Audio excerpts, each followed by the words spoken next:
Here's an initial question for you. We'll start with a question.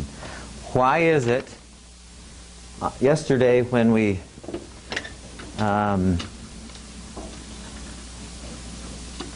when I had you sitting in your chairs and I had you test your pulse, remember? And I had you test your breathing rate. Why would I care about that?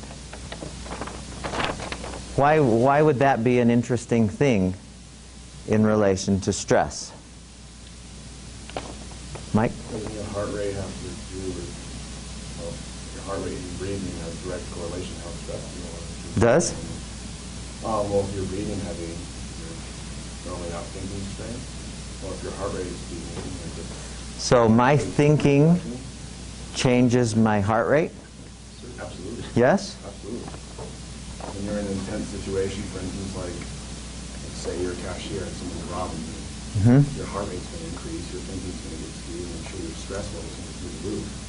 So if you're walking around heart rate is higher, then wouldn't you be stressed normally? Does that make sense? I would go the other way. Like, if you're stressed, you're going to probably experience elevated heart rates. No, that's what he's saying. Yeah. Yeah. So, we're magic. I mean, I'm going to make my heart rate go faster.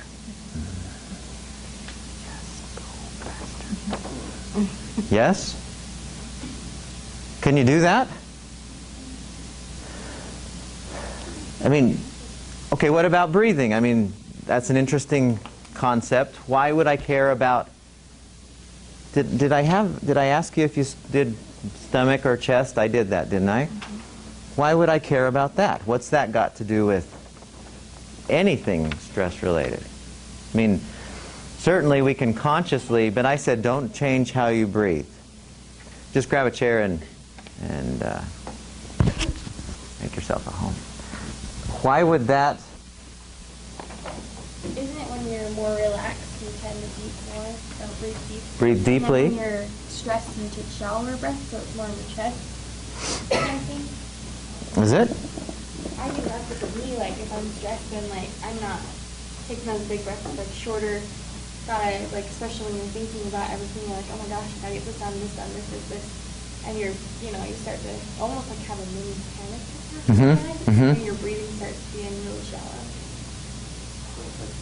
So, here's the next question then. Why in the world would that happen? Why would it happen that you're a teller at a checkout stand? What did you call it? Same, cashier. Cashier. Yeah. Teller, I was thinking banks. And somebody comes and sticks. Why would it be that your heart rate does increase? Why would it be that your breathing changes? Our body's reacting to the circumstance. If we're in a position where we're stressed and our body feels like we need to get something done, it's going to pump more oxygen into our brain to get us energized to get something done. Whether we have something to do or not, if we're stressing about it, it thinks we do. Okay. So let's analyze that. And I suggest you take some notes with this, because this is a big part of this first quiz that we'll be doing, but it's also what we play with today. If you can understand this and understand the times when the stress response is appropriate and the times when it's not appropriate, you've won half the battle. Maybe 30% of the battle. You really... I think this will be a revelation to a lot of us in here. Whenever we talk about this and people go, that doesn't seem right, that I'm stressed so much, if what you're saying is true. So let's go through this. So I want you all to imagine for a second that we are somehow time traveling back to a time when, we'll say, let's just say for saying's sake, 10,000 BC. I don't know what it was like then. But let's pretend that we could go back to 10,000 BC. Okay? We're living out in the wilds. There's certainly no electricity, cell phones, computers. There's no modern conveniences. It's just us and nature. Can you picture that? And I live over on the East Bench, up there in an area of the town, and we're all kind of in the same neighborhood. And I've invited all of you over to my estate, cave, for a barbecue. And we've just killed some big something, and we've got it on the, what do you kill back then? And it's not a mammoth either.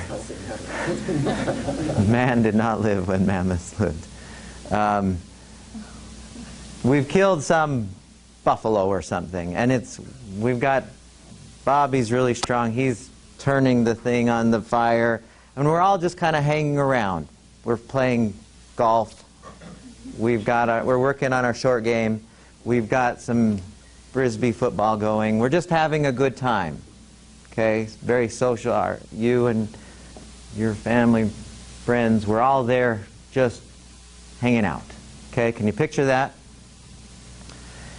Now, while we're there, we live pretty close to a forest. And as we're playing, we're working on our short game and we're just getting ready to eat. And we notice a rustling of bushes right near the forest, and then out from this forest emerges this enormous bear. Big Hummer-sized bear. It's huge. Okay? And he has smelled our food and wants some himself. Okay? Can you picture that? Everyone visually seeing this big bear coming at us, right? So, as you, individually, as you see this bear coming at us, and as far as you're concerned, he's coming at you, what's the first thought that's going to happen in your head upon seeing the bear? Okay, what do you mean by that? What's the first thought? Okay, that's the second thought. What'd you say? Okay. Okay. Something that sounds like, uh-oh, right? Whatever it is. The equivalent of what you said, whatever that sounds like for us, we say that immediately. Now, why do we have that initial thought? Yes. Our thought is, behind this is, I'm in danger. Really. Truly. I might die or have pain. Physical pain.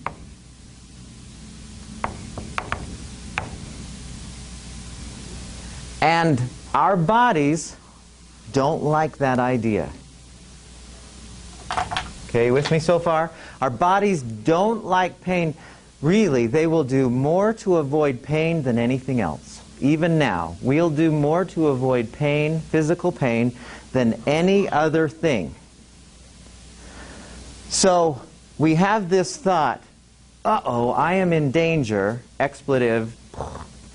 And the second thought that follows that is, meaning, and what we say to ourselves is, we don't say, okay, fight or flight. What do we say? Either I'm going to run or I'm going to kill this. So, we have the uh-oh thought, and then the next thought is, run. Why do we have that thought? And this is obvious. Get out of here. What did you say? Instinct. But why do we have that instinct? Yeah, so that we're not going to get eaten by the bear. So we're not going to have this happen. We want to avoid this, so our body, this is instantaneous. Uh-oh. The thought is, I got to get the heck out of here so that this doesn't happen. Okay? Now, the other thought at the same time might be what? Let's say that you're with your kids or some little kids who aren't so fast. And you know they couldn't you might be able to outrun the bear, but they might not be able to. So the other thought that might kick in is, yeah, and so we call that fight, right? Get my 9-iron out and just start clubbing the crap out of this bear, right? Hoping that I will make it so this bear still can't hurt me physically. There's another response that might happen in that instance. Did any of you know what that is? We know the fight or flight. Bobby's exactly right. The fight or flight response, there's a third one that sometimes happens. Yeah, it's called freeze. Fight or flight or freeze. I had a student once who, she was a big outdoor person, and she was camping one day, and she said that a bear really did show up in her campground where she was camping, and she really did just stand there. Apparently that's what you're supposed to do, maybe, but she just sat there, and the bear kind of came up to her and went, and then walked away. I couldn't do that. I would be running fast. Okay, so you have those three possible. This is kind of deer in the headlights. You know, I don't know what to do. Freeze. Okay? Now, as this happens, you've got running or fighting or freezing. You have, as that happens, you have an enormous flood of physiology that kicks in. Not psychology. I don't want to focus on that yet. I want to focus on what happens, and it's a long list of things in the body subsequent to the thought of, uh-oh, I'm in danger.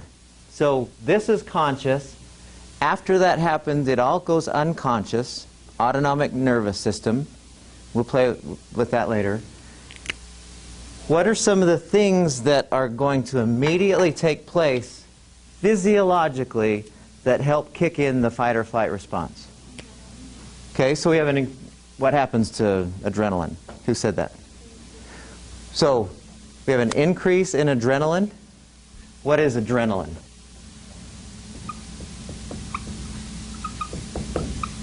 Okay, we have an increase in adrenaline. There's another hormone that's involved with this almost as much. Do you know what it is? What? Yes, cortisol. We have an increase in cortisol as well. Both of these are designed to hormonally to make this happen. If you want to just, there's chairs, and just kind of pull up a place. It looks like there's room back in that corner there, unless she really likes to be wide. Okay, so we have an increase in adrenaline, increase in cortisol. What else? What other things take place physiologically? Blood pressure? Increased breathing rate? Increased sense acuity? Okay, now let me ask you, as we go through some of these things, let's ask ourselves, why in the world would this happen? So, why would we want an increase in blood pressure? More oxygen to the muscles. Okay, more oxygen if you've got and we'll include with that increased, what, heart rate? Your muscles are going to be what are going to propel you away from the bear. They know somehow, and one of you said instinctively, it's all adaptation. It's what our ancestors had to do. So now it is instinct. For them, they had to learn that they had to run away from the bears initially, and then it just became a part of us. But why do you need an increase in oxygen to the muscles? Self-preparation. Okay? And the more oxygen you have in your muscles, what happens? Say it a little more scientifically. What's the scientific answer? What's the more physiological answer? Okay, but why would you need more oxygen in your muscles? That's nervous system stuff. Could it revolve around ATP? Yeah, it has to do with energy breakdown. The muscles need a certain amount of three things: fat, sugar, and oxygen in order to cause the muscles to contract. The more they have of that immediately available, the faster and more they'll recruit all the muscles necessary to get you moving. Okay? Why would you need to, why would this be important? Increase your ability to sense things. Why is that important in this moment right here? Why is that important? More awareness to keep you alive. More awareness of what? Everything. Meaning? Things moving with you inside. Right. If you're running, you want to have a really clear vision of where you got to go. Right? You don't want things to be cloudy and I should go over there, but I think no, you're like clear picture and you're bolting. Okay? What other things happen? Just think physiologically, head to toe, what other things immediately kick in or don't kick in when... Okay, so let's go with, here's some things that, here's the increase side. Let's talk, we could also add there's some decrease sides. You said the digestive system decreases. Why is that? Save energy for more pertinent responses. Exactly. You don't need to digest food. You only have so much available energy at any one moment. And if your body's working on the hamburger or the, what were we making? The bison. If it's working on the bison, then that's energy that's not going to be used immediately in your muscles. Okay? And so the body really, it says, okay, I don't need you, digestive system. It stops working. Okay, what other things either increase or decrease? It's a long list. Okay, so the whole plumbing...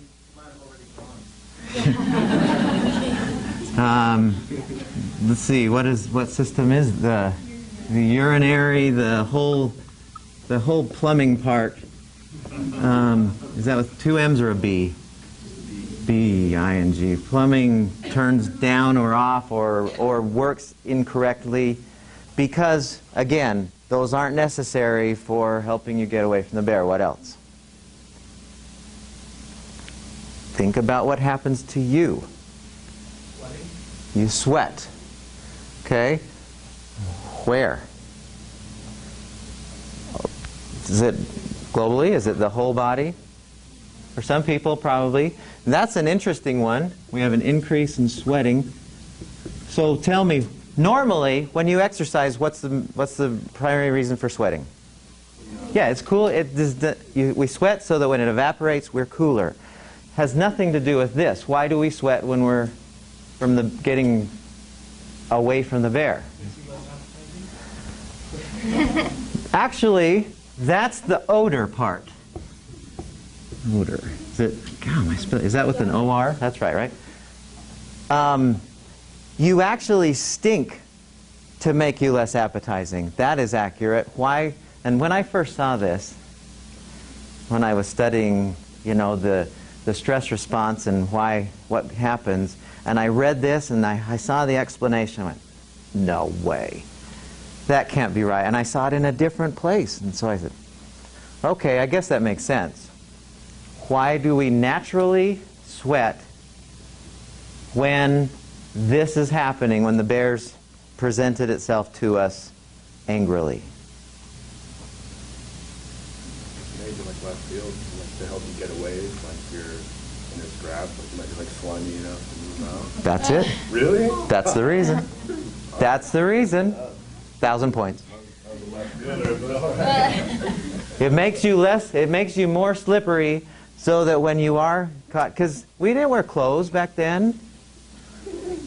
And so you had that as another defense mechanism. Okay, what else? Good one. What happens muscularly? The muscles tense? Do you have to tell them, all right, muscles, come on, get going? No, they just tense, right? Now, let's ask you this. Why? Well, which muscles would you guess are the main ones that would tense up? Okay, legs and?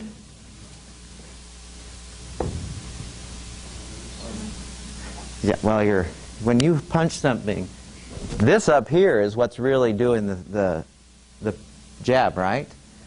So your whole fighting muscles, all of your running muscles, they're totally contracting. Okay. What about? Oh, here's an interesting one. Blood vessels. What do you think happens? They dilate. Okay. Does anyone think the opposite? Blood vessels, interestingly, some dilate and some constrict. And when we get to the problems associated with stress, this will make perfect sense why this happens. But the blood vessels that are on the heart, you know, you've got a heart right here, and you've got these blood vessels, these coronary arteries, those constrict. Is that interesting? It will be in a day or two. What about blood sugar levels? It's got to go up if you're going to get oxygen and stuff in the muscle. And where does that? Yes, we do have an increase in blood sugar, so that it goes to, so it converts into, what do we call that when a sugar's in a muscle? Do you remember? It's like a cool, I love saying muscle glycogen. It's the sugar when it's in the muscle, and that's what's used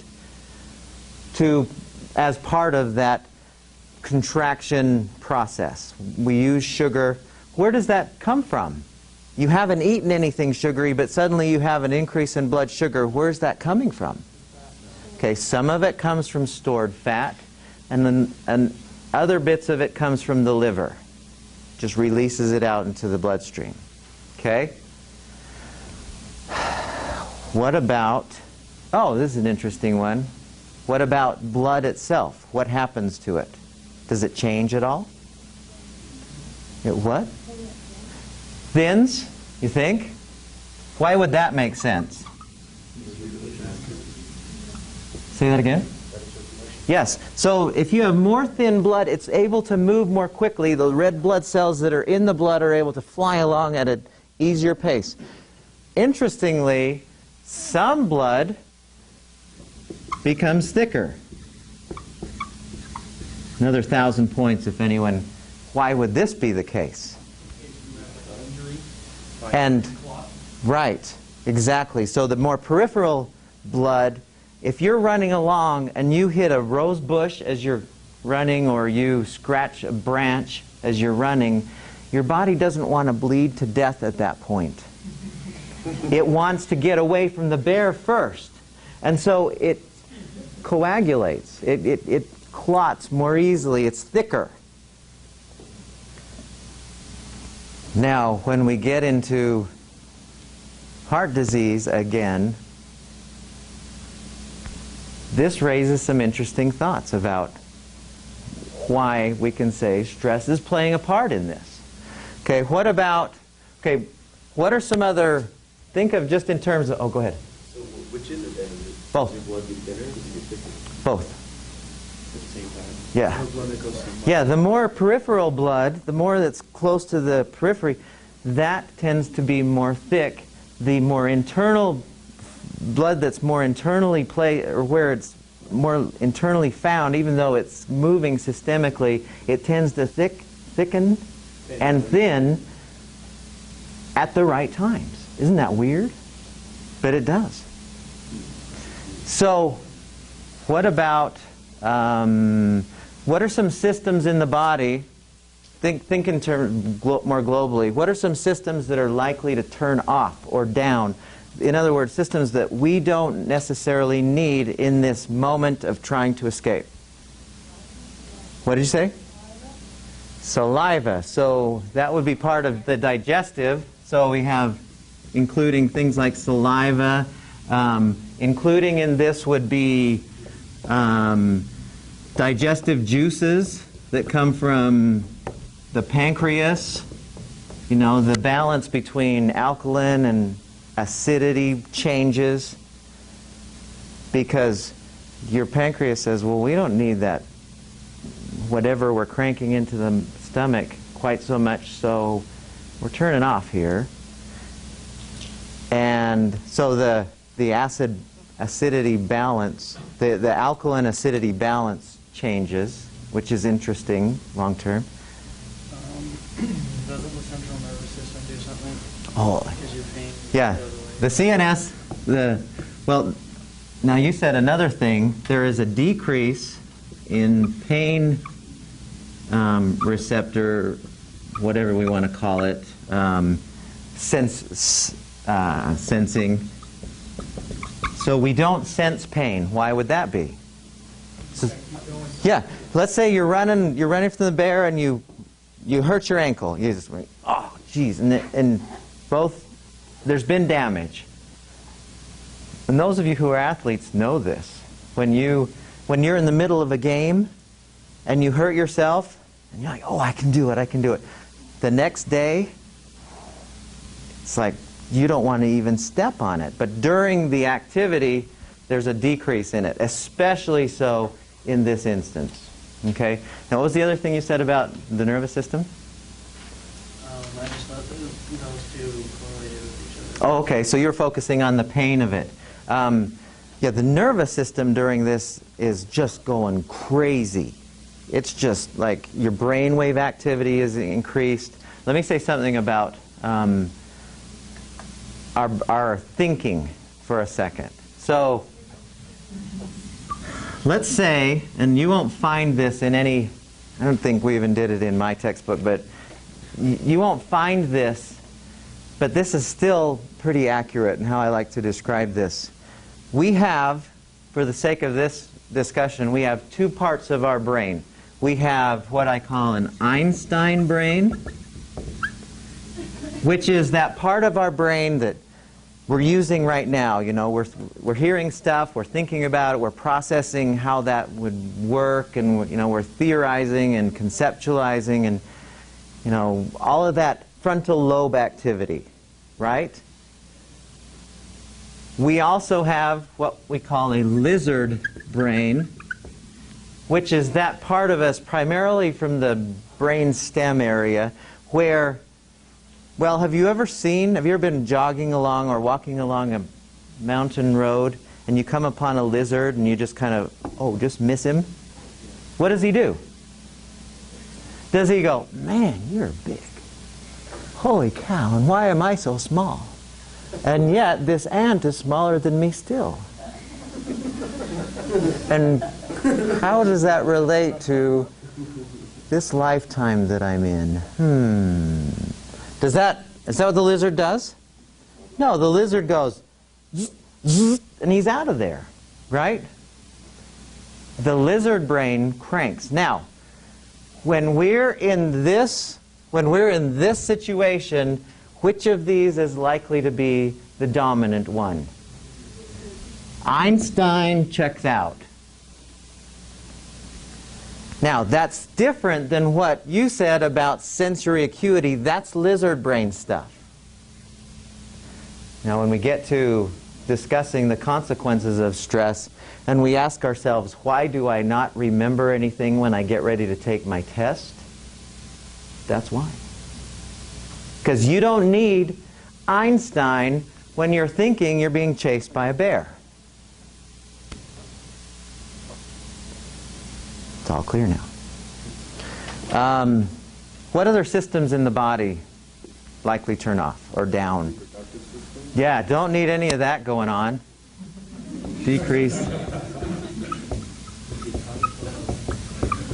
Which, that's another interesting one for long-term consequences.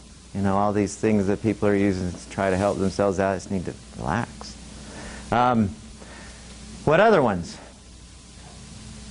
What is that system in the body that when somebody in here coughs and the rest of us go, and nothing happens to us as a result, or somebody sneezes and all those virus... Yeah, our immune system. Does the immune system turn down? There is more research, just mountains amount of research that shows, and we can prove this in 18 different ways, that when a person is stressed, their immune system goes down significantly. So we wonder why we get sick as the semester rolls on, or right before a big test, or when we've got something that's really scary and we suddenly find ourselves, oh, I'm just so sick, I can't do it. There's a lot of, it's because this immune system has decided, I need more energy, but you're using it all up over here. Think of anything else? Oh, here's an interesting one.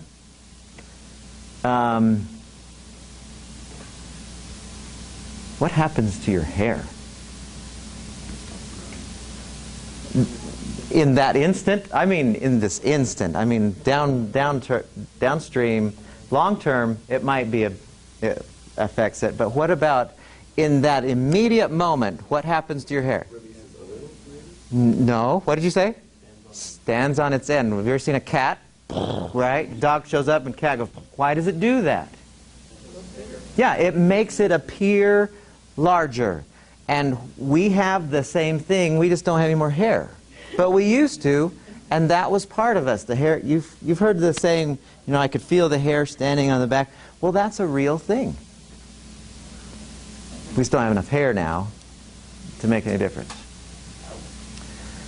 Is there anything else, any other... Susan, can you think of any systems that were, any parts of the body we're missing?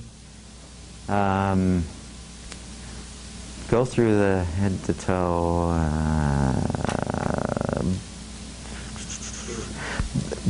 We mentioned breathing rate. Where are you likely to breathe from? Chest or stomach? Have you ever watched somebody who's really angry on TV? Are they going?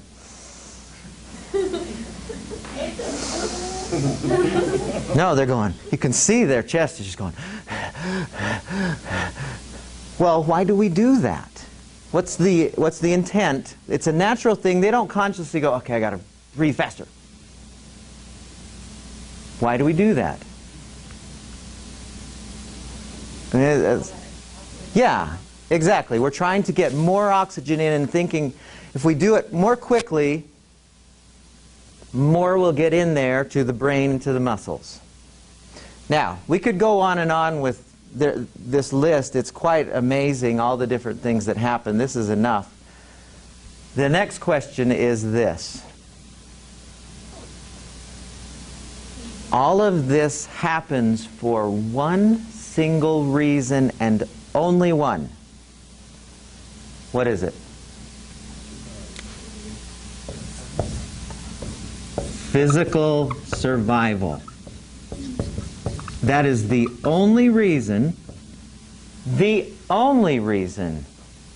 this is a functioning part of our physiology, so that we don't die and we don't have physical pain. It has no other useful purpose in the human, in our system, in our form. It doesn't have any other useful reason for being except to keep us alive in the presence of a big bear or the equivalent. Doesn't that tick you off? Okay, so now let's ask this question. Does anyone have a calculator?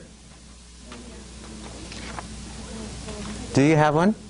Can you remind me your first name? I remember your Sarah. Okay. Sarah, would you mind, I'm going to have you keep track of some numbers. That I'm going to ask everyone in the class this question. I'm going to ask each of you individually just a really quick question. I want you to answer accurately as possible. I want you to answer thinking of the last month of your life. So the last 30 days, I want you to tell me how much of that time you were in situations that were the equivalent of a bear coming after you. In other words, your life really was, honest to goodness, in danger. Got that? Does that make sense for everyone? So I'm going to come around, I'm going to ask each one of you, and then, Sarah, I'm going to have you keep track. I'll tell you what numbers to punch in there. Okay? So, in the last, and everyone, so that when I get to you, have the answer in mind. So you're not calculating when I finally get to you. Just kind of think, okay, last month, well, I was whitewater rafting and the raft fell over. So that was like 20 seconds. And I was in a fire, or I was falling down a hill, or somebody was chasing me for sure.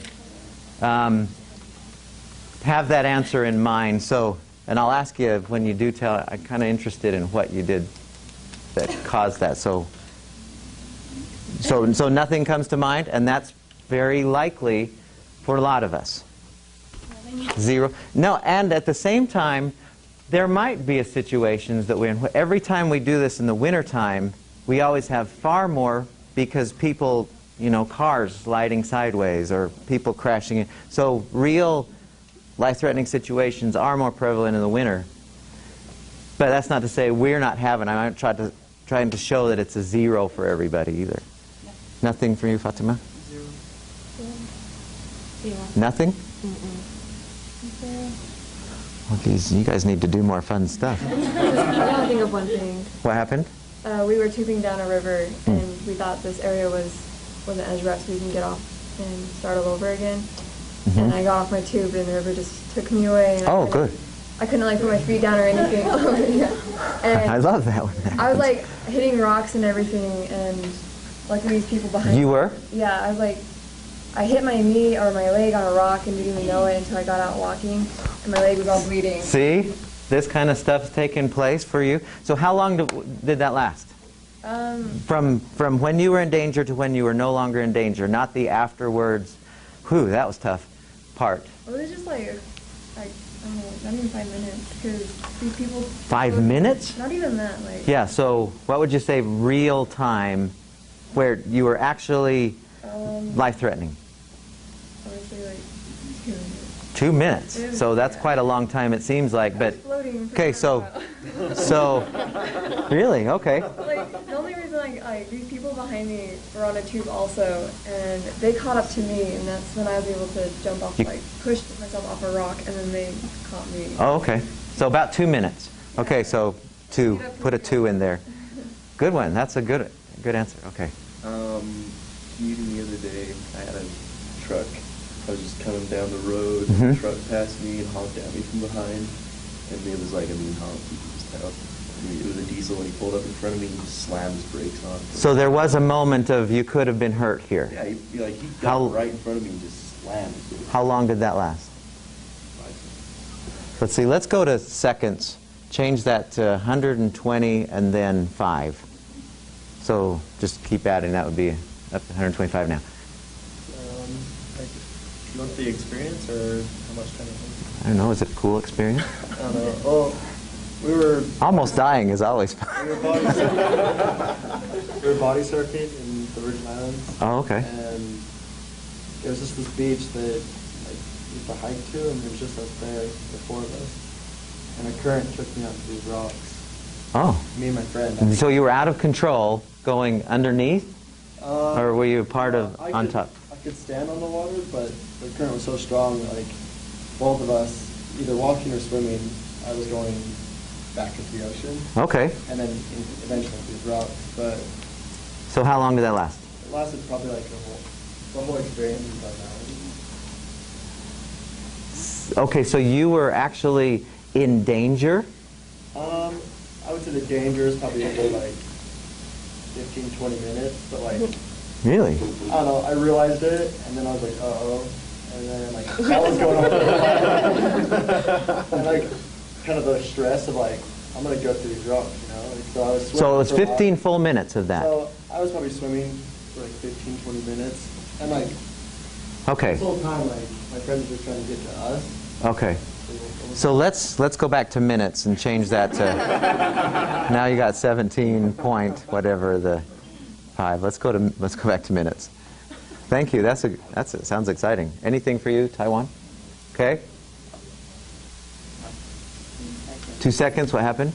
I was on a midnight bike and our friend jumped off the bushes at me. Were you in danger? I sure felt like No, but were you really though? Oh, no. So 0. I'm not saying that didn't affect you, but I'm interested in just the I'm really in danger part. I got cut off by a semi on the freeway, and the guy behind me almost hit me, but he swerved. Mm. It was only like 30 seconds.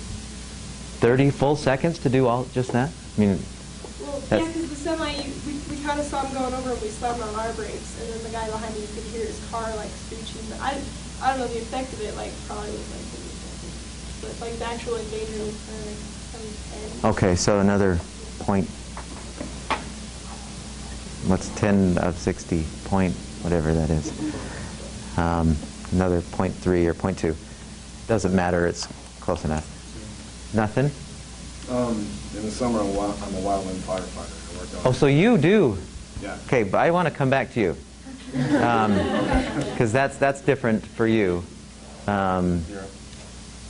I did a triangle black hiking bunny. Ooh, pretty. And I was like, I'm not really speaking part, and I stepped on a rock and it moved, and I like fell, and then I like turned and grabbed the. You did railing fall? out there. Yeah. Like I fell, but then I like the railing was You got the there. rail on. And like 6 people down a hike, so it's probably just like 30 seconds. Okay, so add another 3 seconds, however you want to do that. Just do 0.3, yeah, or 0.03. Let's do a 0.03 or something. Just like 3 seconds when like I had the right of way, and then a car was turning and they almost hit me, and he was like, I'm gonna get hit. And then Okay. Sorry, I didn't ask you. What was yours? Did you have any? I was driving at Pepper's Gate, and driving down Pepper's Gate, and it was at night, and I was either one in each lane. Oh. There wasn't enough to go around, or enough to go in the middle, and I don't know. So, but you came really close to hitting them. Okay. That well, however long that took. Add that in. I had an experience. I was doing the tubing and we were being pulled by the boat, and I hit a wave and I was up about 8 feet in the air and I was coming down. And the angle I was at, I thought I was gonna, when I hit the ground, I'd snap my spine. The ground? Or the water. Oh. That would have been more scary. But Yeah. But the whole experience of realizing I was gonna hit the water was probably like a fourth of a second. How fast were you going? 25, 30. Oh, okay. So kind of quick. So add another 0.1 or 0.05. Okay. Nothing? Okay. I was on the back of my husband's motorcycle. He was making a left turn, and someone literally, that's scary when you're on a motorcycle. Mm-hmm. But Yeah, very. somebody else took us out, probably maybe 3 seconds. Okay. Add another that. Nothing? Nothing at all? You? Anything? When I was in Germany, and I got on the wrong train and went in the Frankfurt Hauptbahnhof. The Frankfurt what? Frankfurt Hauptbahnhof, so like the main train station. Oh, okay. And I had like a really creepy dude, like come up to me and like he was really mangled and stuff, and so I don't know if that really classifies it, but there was nobody around, and he was, I don't know. Did he have a gun? No, but Did he come after you? he passed out on me, like he started like getting closer to me and then passed out on me. That was a surprise. But I mean, like, But you weren't actually in danger for real. I guess, well, I don't know, because the situation was kind of, I don't know. I mean, if you How long was that? It was like 10 minutes. Okay. I don't know, like, But the time when you were honestly in danger, would probably have been like, I want to say like the first like few minutes, because I didn't know what he wanted and I didn't so put understand it. 3 more. We'll go with that. I don't want to believe it that you're in danger, but no, I'm not saying. And I'm not saying that wasn't serious for you, but it also wasn't. Well, if, You could have died there, well, but I didn't unless know he that. started coming after you. Right? You didn't know So that. I don't know. Like, did that like? Not really, but we'll let it for now. Okay, what about you? Yeah, I don't think mine really counts, but the last time I really felt in danger of my life was when I asked my friend to take me on a really dangerous motorcycle ride because I had some other stresses I wanted to get away from. Good call. So I specifically asked him to. No, not really a good call.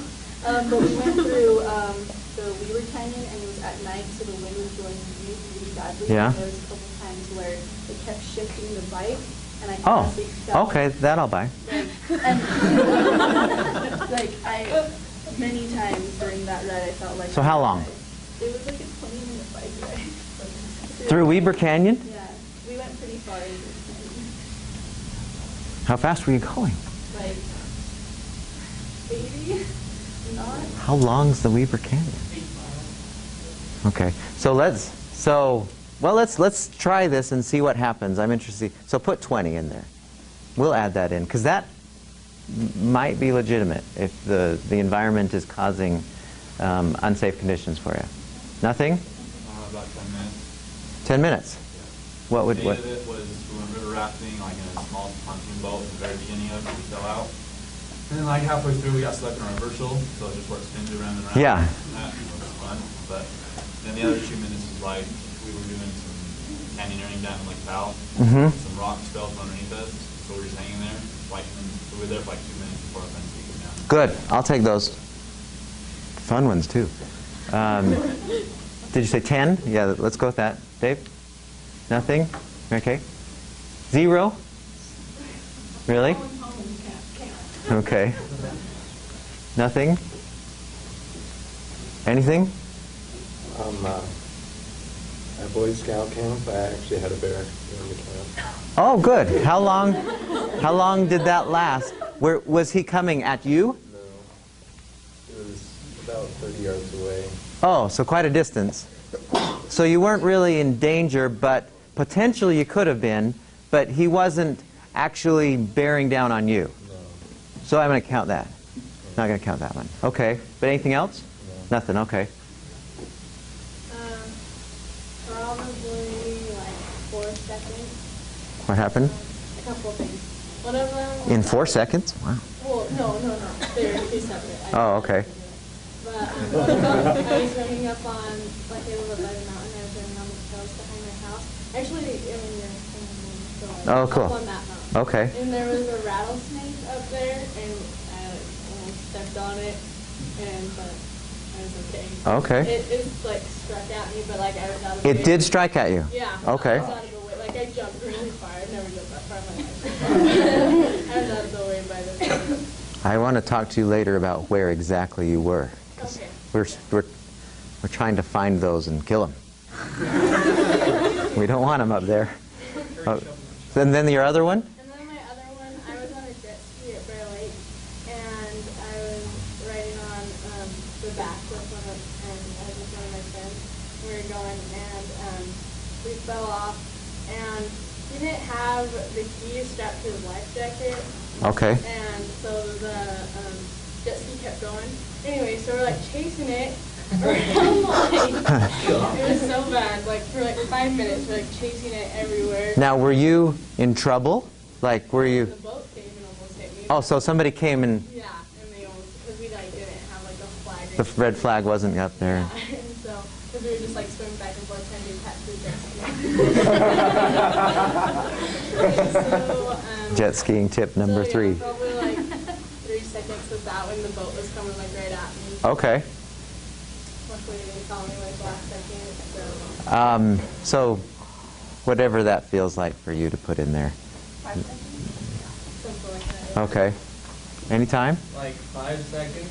I got a new mower and I have a tilt deck trailer, and the driveway was at a steeper angle than I thought. Uh-huh. I went to go up it and it started wheeling backwards. My brother ran up and pulled it back. Was it on?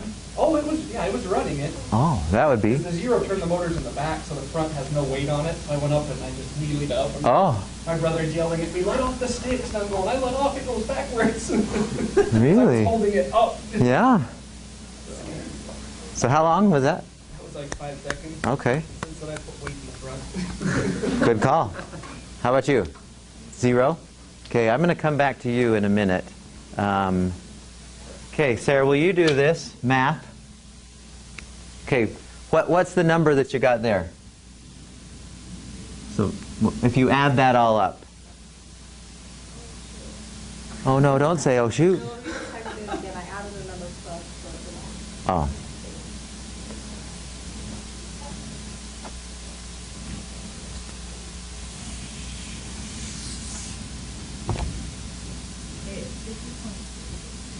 .63 minutes, right? Minutes. Now, what's your name? Mike. That's right. I want to. How much time would you say that you spent in this right here? Uh-oh, I'm really in danger. Bad things could happen right now.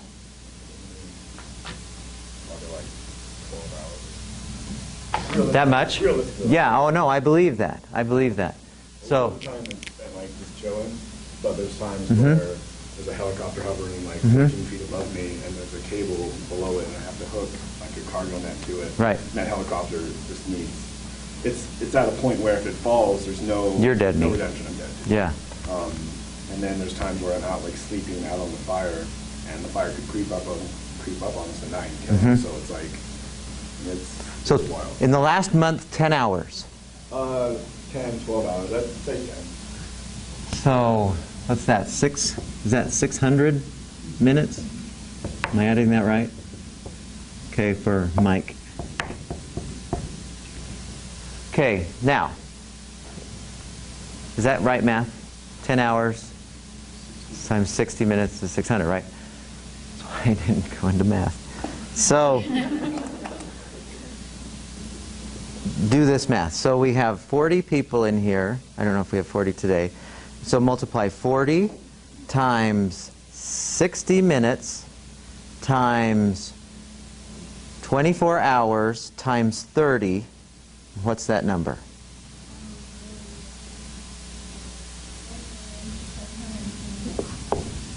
$728,000 cumulative minutes we've lived in this class, right? Am I thinking right there? Okay, now I want you to divide 50.63 into that.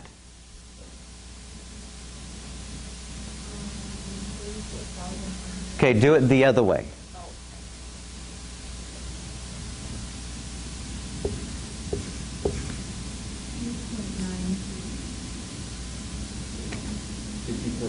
Divided by 1. It would be .00. Oh, so -5. Does that mean there's 4 or 5 zeros? Then what? So the numbers are 2.9. That's right. So one more zero still? You're right, because you move the dot 5 spaces and it makes 2.93. Well, it doesn't matter. Less than 1. Okay. Now, I want you to do the same thing with mics, just for fun. Because this has only happened once or twice before where somebody has a legitimate job where they are in danger a lot of their... So all the zeros. It's still 0, 0, 0? Yeah. So, then what? Isn't that how that should be? So, still, Mike's less than 1%. That's if it was the whole class's hours. Oh, that's right. And it was your mic's hours. So, divide that by 40. Or multiply by 40, right? This is too much math. Now it's just 0.013. Still less than 1% of his month. Okay, the point I'm trying to make here, and Mike is the exception, we are only in situations in our lives, and it is always less than 1%. In the 15 years I've been teaching this class, it is always this. we are in situations in our lives that are legitimately stressful, in other words, where this is legitimately on for the purpose that it's designed, less than 1%. How many of you on that stressometer the other Tuesday, when I said on a scale from 0 to 10, how many of you put higher than 3? Did anyone put less than 3? I don't remember, and some of you were 10. So, what's going on in your brain when I say you're never in need of this, yet this is always happening? A little, right? I mean, if it's all, get this, guys. Its only purpose is to help us not get dead or have pain. That's the only reason why we have this happening to us. And yet we're never in situations where we legitimately need it. It's just kind of like everything else with human biology and everything. It's like a natural occurrence that is really nice to have when we need it, but if you overdo it, like overeating or oversleeping, all those are good initially until you binge on them. Who was our Angel's Landing? Who was our Angel's Landing gal? So, did you feel any of this when you were slipping? No, but I mean, didn't you feel like, did your muscles tense up like you're like grabbing for your life?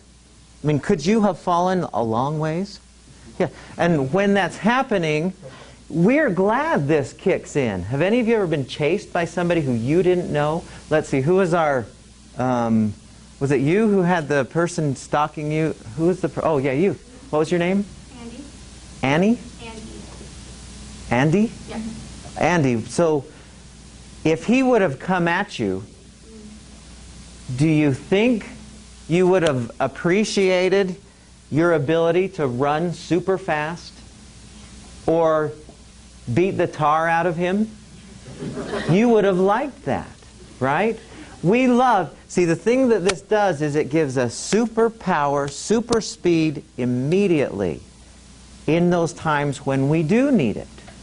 That's the only reason we have it. We're glad we have it. I mean, when the fire's coming upon you, you want to be able to just bust out of there and beat the flames. I don't know how that works, but I'm guessing sometimes you're outrunning them sometimes, I'm guessing. A few times. It's terrifying. Yeah. And you want to be able to be faster than lightning. We love that we have that. The problem is, we're never there. This is our reality.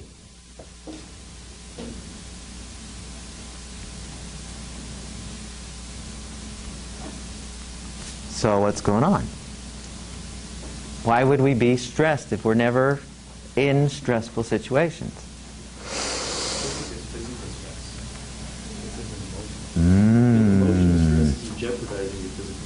Right. You're right there. So why would we, somebody give us an emotional stress. Okay, let's take an exam, a really important exam. We'll play with exams a lot in here. We won't do any, but we'll play with them. So, what is the thought that's happening in your head? Because we said earlier, we're magic. Our brains make our heart rate go faster, our breathing goes faster.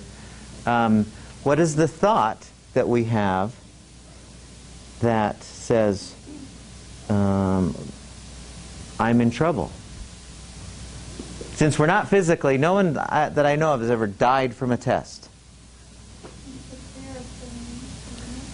Something like that, yeah. And we have this perception that if I fail, we've equated that to, I'm going to be in really bad danger. Replacing the bear with the exam.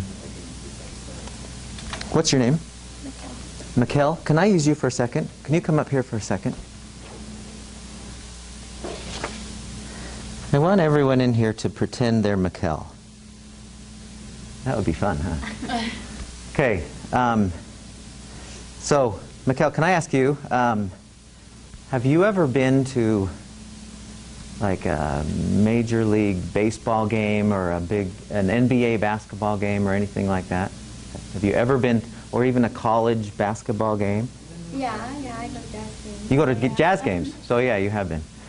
So when you go to the jazz game, if you get there early, you see the people warm up, and see the guys down there. They're just shooting layups, jump shots. They're stretching a little bit, and then they go back in the locker room or whatever, and then it never seems to be the same, but they come back out, and then they do the national anthem, and then they tip the ball off, and then they play, right? Does that sound familiar? Okay. So what I'd like you to do, I'd like you to pretend for a second that you're at a jazz game, and you're the person who's singing the national anthem. Okay? And there's no music, it's just you doing a cappella, you're just on your own. I'd like you to just, right here, I'd like you to sing. Oh, no. I don't even know all of the national anthems. Just the first. That's a sad. That's why I don't sing. So, but like the first, what is it? Oh, say can you see by the dawn's early light. So just start into the first, go ahead, just. Do I really have to sing it? Can I just kind of... No, sing it. No, I'd like you to sing it like at a jazz game. So they really barrel it. They let it fly. Just.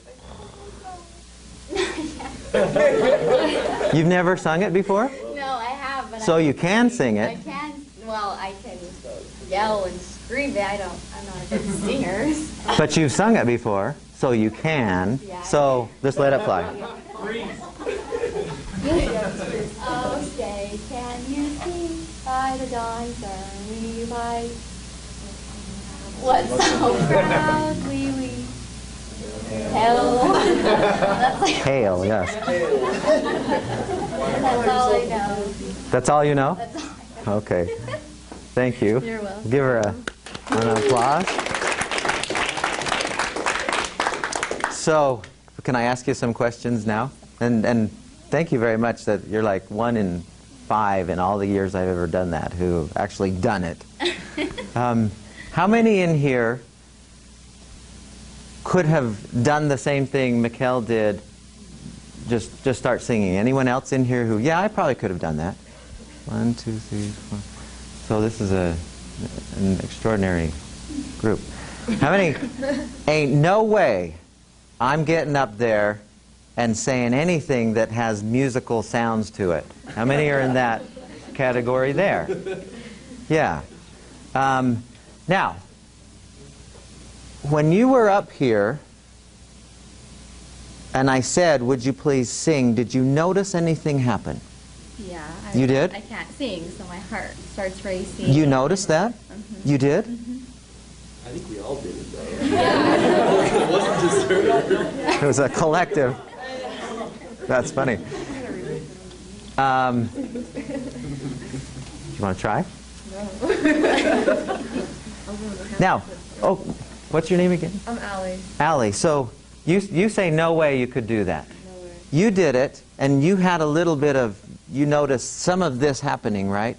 But there's no way you could do this. I had a relief that it wasn't you when you said sing. I'm like, whew. Thank goodness. Glad I was Well, let me ask you this, and everyone else in the same boat.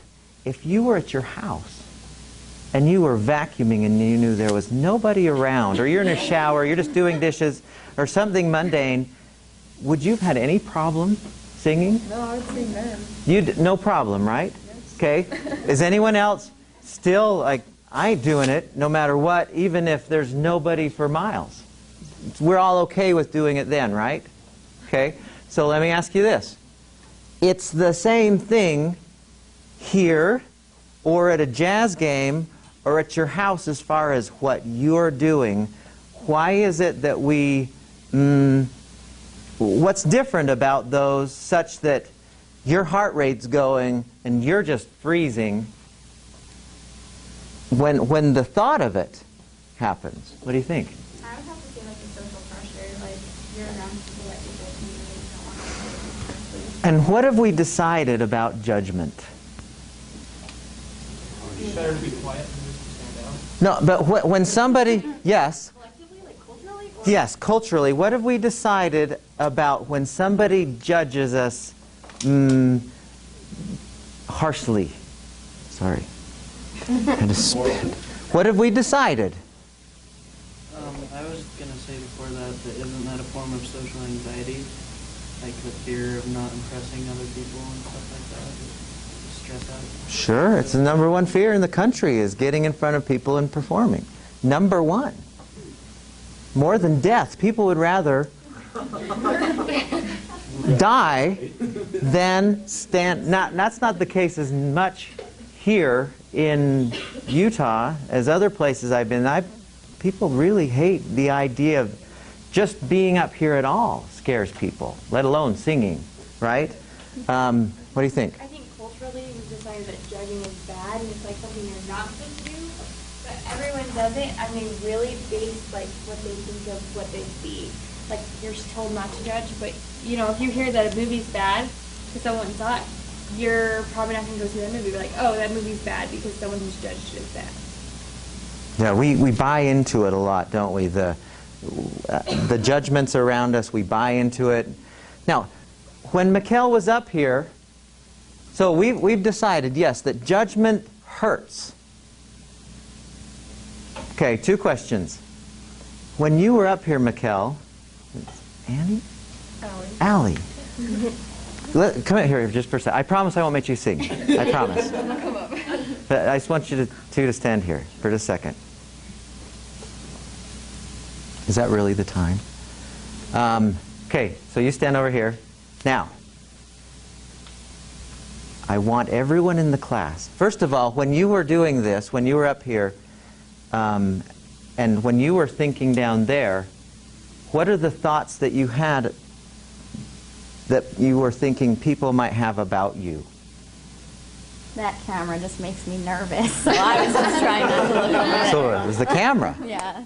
Okay, so that's I even, wouldn't have there's done any no better way either that the way, camera can even hurt you. I mean, that's even less somebody's thinking. But, yeah, Yeah. until it goes viral. That was So, what is it, what are the thoughts that you were thinking that they were having, the judgments that you were thinking they would have about you? But she can't sing.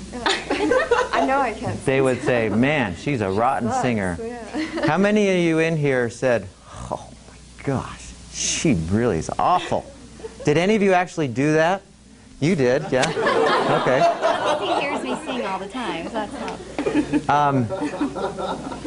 Now, here's what I want to try. I want you all, for just a second, to think the most mean, despicable thing you can think about both of these young ladies. Just for just a second. Just for a second.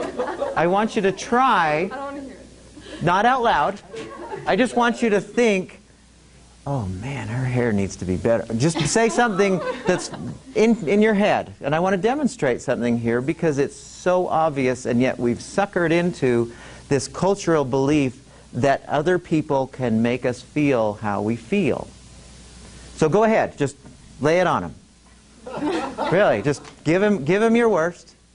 Am I allowed to participate? You can, but not vocally. Yeah. Now, are you feeling anything? Are you sensing those mean vibes? No. Nothing's happening, right? Okay. Okay, thanks. You can go sit down. Now, what does that tell us about the fear or the stress we have when we are in front of a group? What does that immediately tell us? What I heard, it is 100% in our heads. See, I submit to you, and people don't want to hear this at first because they don't want to go in this direction. The world is not a stressful place, and there's nothing stressful in it, except for those less than 1% of the time occasions. And even then, you still have a choice about, is it possible for Mike, in when that helicopter's going over him, is it possible for him, I'm not saying is it likely, but is it possible for him to not have this thought happening?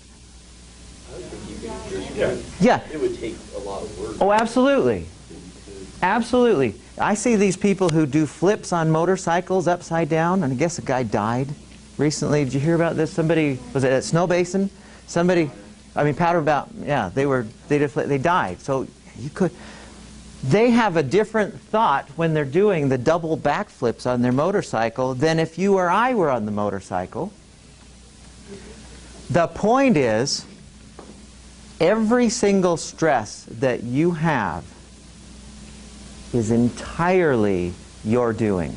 100% your doing. I can't think of a single instance, and I've tried for 15 or 20 years to, because I've been playing with this that long, where there is no event that is universally stressful. I can't think of one. Those people who do, I think of the people who are suicide bombers. What's going on in their heads? Oh, God. 72 virgins are waiting for me. That's kind of a pleasant thought. That's what they think. Really. There's no, oh my gosh, this is bad. They're thinking, this is the most righteous thing I could possibly do. Yeah. It is entirely what's happening in here that causes the physiology. It is not what's happening outside of us. Now, some of you will have friends when you tell them this who will say, "You're crazy. You don't live the same life I live. You should see what I have to go through." And I acknowledge that we have really crazy lives. But we also have lives where this is not a necessary component except for very, very rarely. Does that make sense to everyone? So the 3 that, or the 10 or the 8 that you put on the stressometer, just get it. It's okay that you have it. I'm not saying you're bad because that's the number you put. What I'm saying is you did it to yourselves. Now we'll figure out in the upcoming weeks how to undo it, because it's easy to undo once you start to understand what's going on. But ain't nobody doing it to you. And that's good news, I think. Any questions, comments about that? So we will start on next week. I don't have any assignments for you today, so we'll call that good for today. Have a great weekend, and thanks everyone for participating. Thank you too for coming up. I appreciate it. See you guys. What do you think that number